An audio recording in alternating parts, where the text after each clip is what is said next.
Bonjour à toutes et bonjour à tous. Aujourd'hui nous sommes le 20 février 2022 et c'est un jour très spécial, très particulier.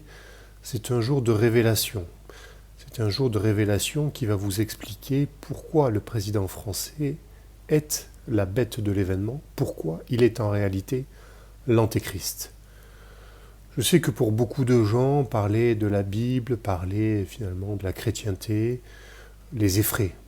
Souvent d'ailleurs parce qu'ils n'ont pas compris le message de la Bible, ils n'ont pas compris ce message de spiritualité très profonde, ou ils n'ont pas cherché parfois à comprendre, ils se sont laissés endoctriner dans une forme de dogme, sans essayer de creuser, de transcender finalement les enseignements que sont ceux qui sont inscrits dans ce texte, et plus particulièrement ceux qui décrivent la période actuelle. Parce que la Bible est un texte fondamentalement vrai dès son origine et qu'il explique ce que nous vivons à l'heure actuelle, à savoir la période de l'Apocalypse de Jean.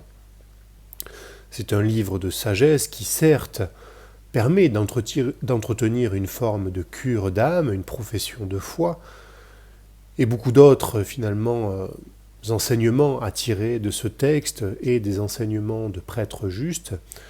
J'évincerai de suite les enseignements de la majorité des évêques, des archevêques, des papes qui ont clairement détourné l'enseignement original pour une idéologie de pouvoir spirituel, pouvoir temporel, peu importe. La réalité, c'est que l'infiltration et la corruption s'est immiscée même au sein de l'Église, et ce depuis fort longtemps. La majorité des gens n'ont pas l'air de comprendre que ce que nous vivons est en réalité la période de l'Apocalypse, c'est-à-dire celle de la révélation, celle qui permet au peuple de comprendre tous les mensonges dans lesquels ils ont été enfermés depuis des siècles, et particulièrement depuis l'avènement dite de la République, République scientiste, République technique, République finalement qui a exacerbé le développement luciférien de la science, de la technique et des destructions à la fois matérielles et morales, et surtout spirituelles. Et nous sommes à la fin de ce chapitre dans lequel ceux qui ont mis ce président en place savent très bien ce qu'ils ont fait, puisque ce sont tous des hauts initiés, et en tant qu'hauts initiés, ils sont justement, on peut reprendre ce terme, initiés à des secrets très importants, et ces secrets sont en priorité celui qui vous permet de comprendre qu'il y a un lien entre le ciel et la terre.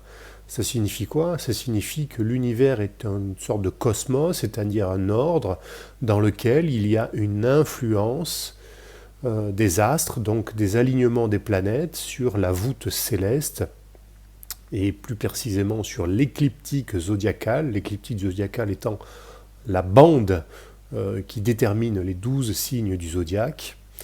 Les planètes circulent le long de cette bande, sur cette bande, et la Bible sait très bien qu'il y a une correspondance entre le ciel et la terre, ce qu'elle a inscrit dans son texte, à la fois dans l'Ancien Testament, dans Ésaïe au chapitre 7, versets 13 à 14, et également dans l'Apocalypse de Jean au chapitre 12, versets 1 à 3. Ces deux références sont sous deux formes différentes les mêmes.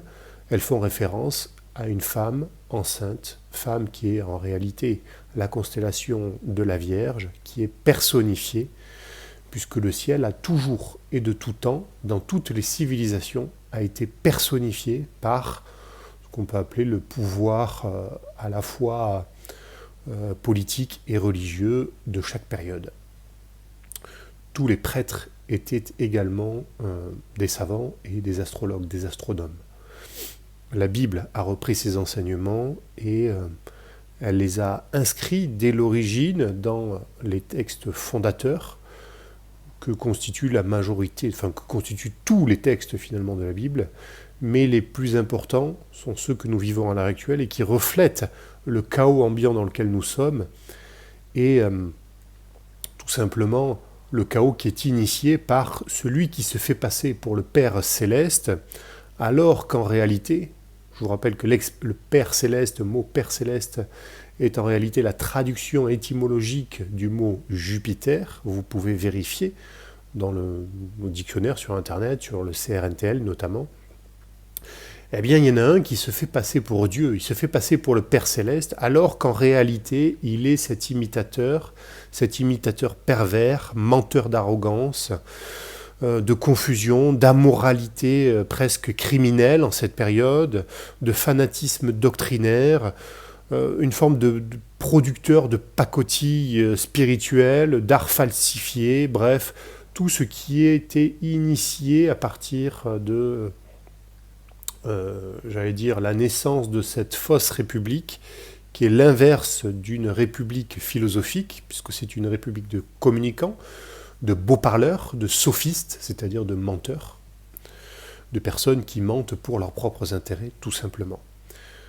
Le président français est cette bête de l'événement, est cet antéchrist, même si ça peut sembler très difficile à croire pour certains, tout simplement parce que c'est le seul président au monde qui, même avant d'avoir été élu, s'est présenté comme étant Jupiter. Il a dit qu'il ferait une politique jupitérienne, le mot Jupiter revient régulièrement, et il ne l'a pas fait au hasard, il l'a fait pendant que dans le ciel, il y avait un alignement céleste très particulier qui est indiqué dans l'Apocalypse de Jean. J'en ai plusieurs fois fait référence dans des précédentes vidéos, il est indiqué juste derrière moi d'ailleurs. Vous pouvez le retrouver sur l'application Stellarium Web. C'est un signe qui ne s'est pas produit depuis plus de 7000 ans, un signe qui constitue un alignement astronomique d'abord, et de par cet alignement astronomique, le président s'est déclaré, ou plutôt on lui a soufflé de se déclarer comme étant Jupiter, et ceux qui lui ont soufflé n'appartiennent ni à Israël, ni au Christ, ni à l'islam, ni à aucune forme finalement de religiosité. Ce sont de purs matérialistes qui veulent conduire la société vers une quatrième révolution industrielle transhumaniste, c'est-à-dire finalement une perversion totale de l'esprit et une négation de toute forme de spiritualité. Le président s'est présenté comme étant Jupiter pendant cet alignement céleste, dont l'aboutissement de cet alignement est arrivé par l'accouchement de la constellation de la Vierge le 23 septembre 2017. Je vous invite à aller vérifier ce signe.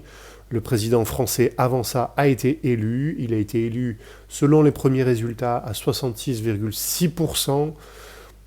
Et je le répète encore une fois, ce que Christine Boutin n'a pas manqué de souligner, en faisant rappel que c'était la marque de la bête, c'est-à-dire le fameux 666. Ceux qui ont permis que ce score soit affiché à la télévision savent très bien ce qu'ils faisaient. Ils essaient maintenant de noyer le poisson avec les brevets de Microsoft qui auraient la marque de la bête avec un numéro de référence qui serait le fameux 666. On pourrait trouver le 666 dans la messagerie de Free. Pour consulter son répondeur, on peut trouver un 666 partout. Ce n'est pas ceux-là qui sont importants. Le seul qui est important, c'est celui qui anime l'image de la bête, pour reprendre le texte de la Bible. Or, lorsqu'on anime l'image de la bête, ça signifie qu'en réalité, on parle là d'âme, l'âme étant finalement ce qui reflète l'individu. L'individu est la projection de son âme. Or, la bête, comme je vous l'ai déjà dit, est un menteur d'arrogance, quelqu'un qui divise, quelqu'un qui crée la confusion, qui est dans des élucubrations philosophiques, une forme de charlatanisme utopique, mensonger, politique. Nul ne représente mieux cet usurpateur, cet imitateur que le président français, qui s'est lui-même autoproclamé, je vous le dis, Jupiter pendant cet alignement céleste. Et c'est là toute la clé. C'est là la seule et l'unique clé. Il n'y a pas d'autre vérité. C'est le chemin, la vérité, la vie. Celle que vous devez entendre pour comprendre la période dans laquelle nous sommes et que vous devez conscientiser pour qu'on puisse sortir de cette période. Il faut d'abord comprendre que ce président qui fait de nombreuses références eschatologiques et qui vous manipule, et qui vous a manipulé tout le long de cette crise, qui ne fait que diviser les individus, entre ceux qui acceptent une injection, ceux qui ne veulent pas, entre ceux qui croient à toute cette mascarade qui est en train de se dérouler, et ceux qui n'y croient pas, Bref, ceux qui ont un peu de bon sens, ceux qui n'en ont plus, ceux qui vivent dans la peur, ceux qui vivent dans la sérénité, qui essaient d'informer les autres. L'objectif, c'est d'unir tout le monde dans la compréhension que ceux qui tirent les ficelles ont choisi cet individu sciemment et qu'il est temps maintenant de sortir de cette torpeur, de cette manipulation psychologique qui dérive vers une forme de totalitarisme intellectuel et politique, bien sûr. Et il faut que vous preniez conscience qu'il n'y a pas d'autre vérité que celle-ci. Je pourrais vous expliquer beaucoup d'autres choses, mais je ne veux pas noyer les individus dans tout un tas d'explications qui seraient beaucoup trop éloignées pour l'instant de beaucoup de préjugés, de beaucoup de conditionnements. Donc la chose la plus importante à comprendre, c'est que le président français est la figure anti-spirituelle, psychique de l'Antéchrist, et qu'il se fait passer pour le Père Céleste, c'est-à-dire pour Jupiter, alors qu'en réalité, il est l'imitateur dit pervers, ce que Carl Gustav Jung appelle Lucifer dans son livre Aion, Phénoménologie du soi, livre qui est majeur pour comprendre que nous vivons la période de l'Apocalypse, majeur tout simplement parce que comme Carl Gustav Jung l'explique très bien, il y a une confrontation de deux psychés opposées, celle de l'Antéchrist et celle du Christ, dans ce qu'il appelle le grand moi platonicien. Et le grand moi platonicien, ce n'est autre que celui qui correspond au signe du poisson, le poisson étant le premier des symboles des chrétiens. Et pourquoi ça a été le premier des symboles des chrétiens? Tout simplement parce que l'ère chrétienne est née au moment de l'entrée, enfin un peu avant on va dire, dans l'entrée de ce qu'on appelle l'ère du poisson. L'ère, c'est le mot grec qui signifie aion. Le signe du poisson gouverne l'ère chrétienne, tout simplement parce que le point de l'équinoxe, le point de précession de la Terre, est un point qui bouge d'un bout à l'autre de la constellation du poisson. C'est ce qu'on appelle le grand moi platonicien, qui fait que toute cette période a été gouvernée par le symbolisme du poisson. Voilà, j'espère que j'aurai été clair, j'espère que ça va vous aider à comprendre un petit peu la période dans laquelle nous sommes et qu'il faut revenir à l'essentiel, et l'essentiel étant que si vous intégrez ça, nous pourrons construire un autre mode de société, une société qui sera beaucoup plus orientée vers, j'allais dire, une société du temps libéré. Une société du temps libéré, c'est une société qui permet à chaque individu de se développer, de comprendre et finalement de recréer une forme de connectivité avec les dimensions spirituelles, divines et bien plus encore. Je vous remercie pour votre attention. Je vous invite à partager pour qu'un maximum de personnes prennent conscience de ce message qui est fondamental en ce jour du 20 février 2022. Jour de révélation très important. Merci.